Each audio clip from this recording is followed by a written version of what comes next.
Anwar UDF ചർച്ച വഴിമുട്ടി. അൻവറിനെ associate അംഗമാക്കാമെന്ന ഇന്ന് വൈകിട്ട് UDF നേതൃയോഗം തീരുമാനിച്ചു. UDF സ്ഥാനാർത്ഥിയെ പിന്തുണച്ചാൽ അസോസിയേറ്റ് അംഗം നൽകാമെന്നാണ് UDFിലെ ധാരണ. ഇക്കാര്യം UDF കൺവീനർ അടൂർ പ്രകാശ് നേരിട്ട് PV അൻവറിനെ അറിയിച്ചു.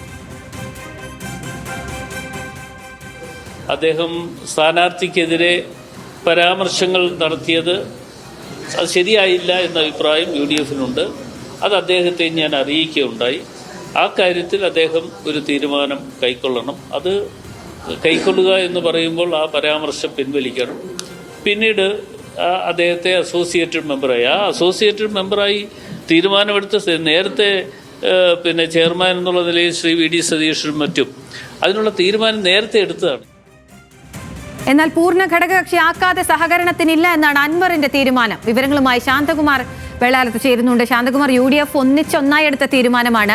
അൻവറിനെ അസോസിയേറ്റ് അംഗമാക്കാം, പക്ഷേ നേരത്തെ ഉണ്ടായ തീരുമാനങ്ങളും അദ്ദേഹത്തിന്റെ അഭിപ്രായങ്ങളും എല്ലാം മാറ്റണം. UDF സ്ഥാനാർത്ഥിയെ പിന്തുണയ്ക്കണം. പക്ഷേ ഘടകകക്ഷിയാക്കാതെ ഒരു അനുനയത്തിനും തയ്യാറല്ലെന്ന നിലപാടാണ് അൻവറിന്റേത്. എന്തൊക്കെയാണ് വിശദാംശം?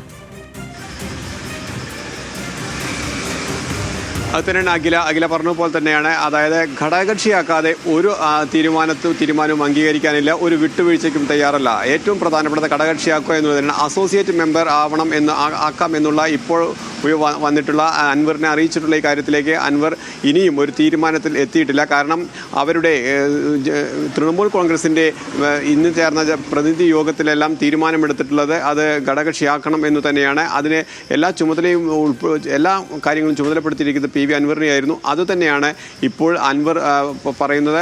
കാരണം ഒരു ഘട്ടത്തിലും അസോസിയേറ്റ് മെമ്പർ എന്നുള്ളത് അംഗീകരിക്കാനാവില്ല. അത് അങ്ങനെയാണെങ്കിൽ അത് നേരത്തെ അംഗീകരിക്കാമായിരുന്നു. ഇപ്പോൾ ഘടകകക്ഷിയാക്കണം എന്നുള്ള ഒരു ഉറച്ച നിലപാടിൽ തന്നെയാണ്. അതാണ് ഇന്ന് ഒരു പകൽ മുഴുവൻ കാത്തിരുന്നിരുന്നത്. പക്ഷേ അൻവർ പരസ്യമായി പ്രതികരണത്തിന് തയ്യാറായിട്ടില്ല. നാളെ രാവിലെ മാധ്യമങ്ങളെ കാണുന്നുണ്ട്, അപ്പോൾ വിശദമായി പറയും എന്ന് തന്നെയാണ് പറയുന്നുണ്ട്. പക്ഷേ ഇപ്പോൾ നമ്മൾ അദ്ദേഹവുമായി ബന്ധപ്പെട്ട് സംസാരിക്കുമ്പോഴെല്ലാം പറയുന്നത് അസോസിയേറ്റ് മെമ്പർ എന്നുള്ളതിന് അംഗീകരിക്കാൻ കഴിയില്ല എന്നുള്ളത് തന്നെയാണ്. UDFിൻ്റെ കൺവീനറും KPC പ്രസിഡന്റും എല്ലാം അദ്ദേഹവുമായി സംസാരിക്കുന്നുണ്ട്. ഇപ്പോൾ മുസ്ലിം ലീഗ് നേതാക്കളും അദ്ദേഹവുമായി ബന്ധപ്പെട്ടു എന്നാണ് അറിയുന്നത്. അത്തരം ചർച്ചകൾ ഇപ്പോഴും തുടരുകയാണ്. അതുപോലെ തന്നെ രാവിലെ അദ്ദേഹം പറഞ്ഞ സാമുദായിക നേതാക്കളുണ്ട്. ഈ സാമുദായിക നേതാക്കൾക്കുമായി സംസാരിച്ച് വരികയാണ് ഇപ്പോൾ PV അൻവർ. അത്തരം അവരുടെ അഭിപ്രായങ്ങളെല്ലാം കേട്ട് ആ അഭിപ്രായങ്ങളിൽ നിന്ന് ഉരുത്തിരിയുന്ന ആശയങ്ങൾ കൂടി ഉൾപ്പെടുത്തിയായിരിക്കും രാവിലെ ഒരു വിശദമായി അത്തരം ഒരു കാര്യത്തെക്കുറിച്ച് അദ്ദേഹം വ്യക്തമാക്കുകയും തന്നെയാണ് അറിയുന്നത്. എന്തായാലും അസോസിയേറ്റ് മെമ്പർ എന്നുള്ള സ്ഥാനം അംഗീകരിക്കാൻ ഇപ്പോൾ തൃണമൂൽ കോൺഗ്രസോ PV അൻവറോ തയ്യാറല്ല. പൂർണ്ണമായും ഒരു ഘടകകക്ഷിയാവണം, അത് തന്നെയാണ്. ആ നിലപാടിൽ ഉറച്ചു നിൽക്കുകയാണ്. ആ പ്രതിസന്ധി നേരത്തെ ഉരുത്തിരിഞ്ഞിരുന്ന പ്രതിസന്ധി അതേപടി തുടരുന്നു. ചർച്ചകൾ നിരവധി നടന്നു. UDF നേതാക്കൾ നിരവധി ചർച്ചകൾ നടത്തി.